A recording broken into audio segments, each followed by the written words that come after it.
টাকা কেন ফেলতে দেবে না? ভয় পাচ্ছে বলেই তো। ভয় পাচ্ছে তৃণমূল যে তাদের আর ভোট নাই, যেভাবে গুন্ডামি মস্তানি তোলাবাজি হিংসা করেছে, ভোট পাবে না, ওই জন্য ভয় দেখাচ্ছে।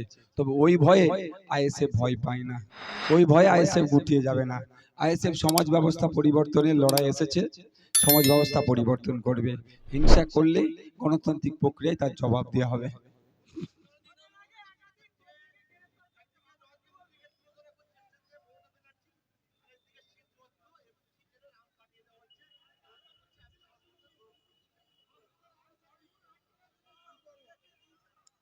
দেখুন, তৃণমূল আর বিজেপি নাটক করছে। সময়ে সময়ে জন্মদিনে চাদর ফুল মিষ্টি পাঠিয়ে দিচ্ছে, সেখানে কোনো ব্যাপার নয়। আর এখানে বাইনারির পলিটিক্স তৈরি করছে। মমতা ব্যানার্জি দেখাচ্ছে বিজেপির বিরুদ্ধে নাকি তৃণমূলই লড়ছে, আর মোদিজি এসে এমন বুঝাচ্ছে তৃণমূলকে নাকি জব্দ মোদিজি একাই করবে। তো ব্যাপারটা হচ্ছে এদের বাইনারি চলছে, এই বাইনারি ভাঙছে আমরা। আমরা চাই জনগণের জনপ্রতিনিধির পার্লামেন্টে পাঠাতে, যে জনগণের হয়ে কথা বলবে।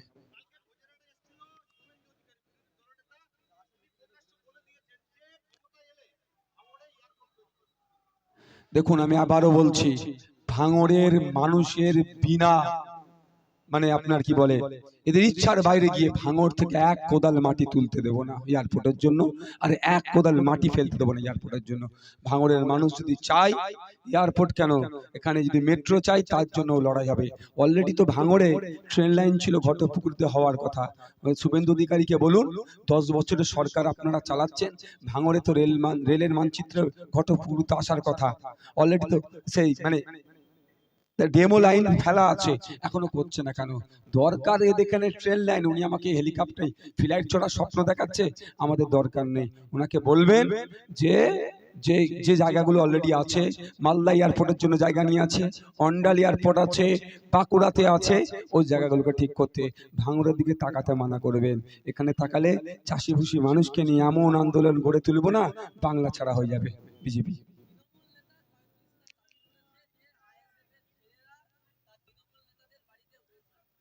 দেখুন, এইটা হচ্ছে নতুন নাটক না, এদের পুরাতন নাটক।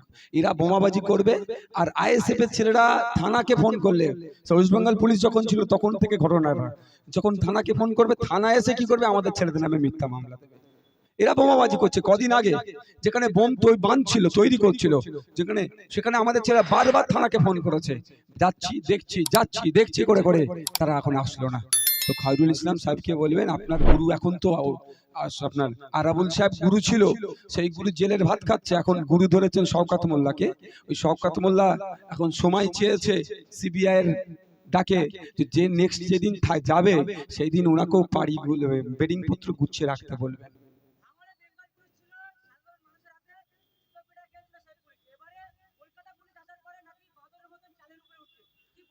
দেখুন, যেগুলো এই ধরনের অভিযোগ আসছে, সেই জন্য আমরা ডিসি থেকে শুরু করে বিভিন্ন দপ্তরে আমরা অভিযোগ জানাচ্ছি।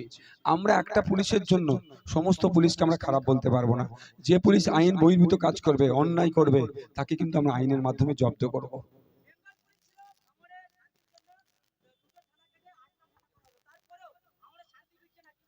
আমি তো বলেছি, ভাঙড়ে শান্তির জন্য প্রয়োজনে পাড়ায় পাড়ায় থানা হলে তাই পাড়ায় পাড়ায় থানা করে দিই। ভাঙড়ে শান্তি তখনই ফিরবে এই নটোরিয়াস ক্রিমিনালগুলোকে ওসি আর ওসি অ্যাডিশনাল ওসি গুলো যদি প্রশ্রয় না দেয়। তৃণমূলের নটোরিয়াস ক্রিমিনালগুলোকে যদি প্রশ্রয় দেয়, ভাঙড়ে শান্তি ফিরবে কি করে? ভাঙড়ে অশান্তির মূলে তো এই নটোরিয়াস ক্রিমিনালগুলো। একদম কতটা আমি ফেলে দেবো না, একদম কতটা ফেলে দেবো না। সবটা না চললেও আহসান সাহেবের কথাতে অনেকটা চলছে। তবে আহসান সাহেবকেও বলবো আর পুলিশকেও বলবো যে আপনারা আপনাদের স্বতন্ত্রতা বজায় রেখে চলুন। পুলিশকে বলবো আর আহসান সাহেবকে বলবো, এই উত্তম শিবুর দিকে একটু দেখুন। ওই থানাই বলে দিত উত্তম শিবুর কাছে যাও, সমস্যা সমাধান হয়ে যাবে। যখন খাপে পড়ে গিয়েছে, ওই পুলিশ আবার উত্তম শিবুর কলার ধরে জেলের মধ্যে ভরেছে। তো আহসান সাহেবকে বলবো, শুধরে যান। আপনি যদি ভাবেন আপনি বাঘ মেরে ফেলেছেন, এটা মাথায় রাখবেন, আইনে কিন্তু জব্দ হয়ে যাবে।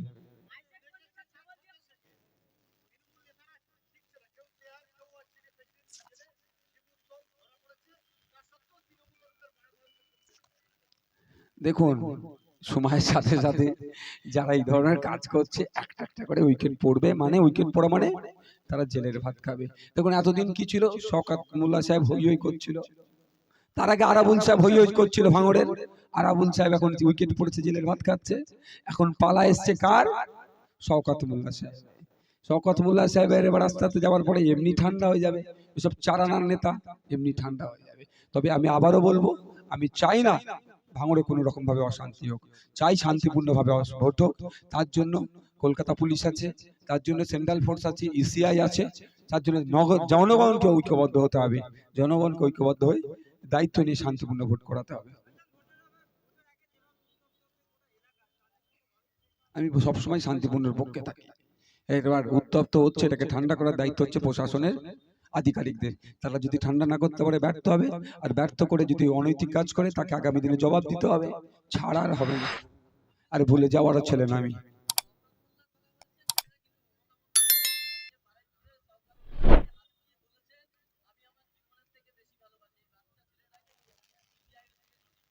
শুনেন একটা কথা বলি, কথাটা খুব খারাপ ভাবে নেবেন না। আপনারা খোঁজ নেবেন মিজোরামের দিকে, মিজোতে যারা আছেন ওখানে বসবাস করে, ওরা কুকুরের মাংস খায়। খারাপ ভাবে নেবেন না, আমি আবার রিপিট করছি, একটু খোঁজ নেবেন। যখন কুকুরকে ওরা শিকার করে, কাছে ডেকে নিয়েছে না, মাথায় হাত বুলোয়, কুকুর ন্যাজ লড়াই, আর পেছন দিকে গরম শিখে ওরা শিকার করে, গরম শিখ আগুনে গরম করে, পেছন দিক থেকে এসে পাই করে ভরে দেয়। আর উত্তর দিতে হবে? হ্যাঁ, কিন্তু খারাপ ভাবে নেবেন না এটাকে, আমি ওনাকে কিন্তু ওই সাথে তুলনা করছি না। তার মানে যার বলি, শুনুন আর একটা কথা বলি, বলি যখন দেয় কি হয়, সুন্দর করে রাটা পাঁটা বলি দেবে, মালা টালা পড়ায়। আর যখন কুরবানি হয় দেখেছেন, কুরবানির গরুকে লাইয়ে ধুয়ে পরিষ্কার করে পরিচ্ছন্ন করে তারপরে কি হয়, কুরবানি হয়। তাহলে বুঝতে পারছেন না আপনি? এতদিন যাকে বলতো তুই বোম্বা দিস, তাকে আজকে কাছের দেখে কেন বলছে তুই বাপ, যে চিঠিটা পাঠিয়েছিস খুব ভালো কাজ করেছিস। উনি তো পাঠায়নি, ওনার বুদ্ধি দিয়ে গিয়েছে যে আমি ভোট মিটে গেলে যাব। মোটামুটি ভোটটা তুই ভালো করে যাতে পার করে, যাতে না টেনশনে পড়ে যায়, ওই জন্য একটু পাম দিচ্ছিল।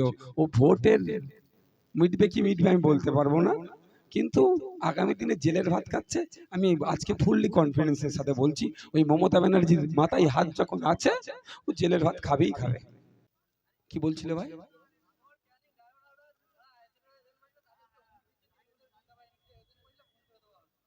অনেক অনেক কিছু বলে ভাই, অনেক কিছু বলে, অনেক দেখে নিয়েছে। ওই হুমকি চুমকি দেওয়া চলবে না। এরা হারার ভয় বুঝে গেছে, হারবে, এরা ধরে নিয়েছে হেরে যাবে, একদম কনফার্ম হারবে। এই জন্য আমাদেরকে ধমকাচ্ছে চমকাচ্ছে, ওটা আটকে রাখতে পারবে না।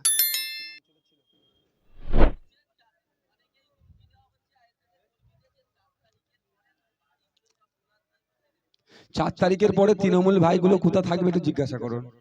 আমি ফুল কনফিডেন্সের সাথে বলছি, 4 তারিখের পরে কোথা থাকবে কোনো ঠিক নেই, ওরাই খুঁজে পাওয়া যাবে না। থ্যাংক ইউ ভাই।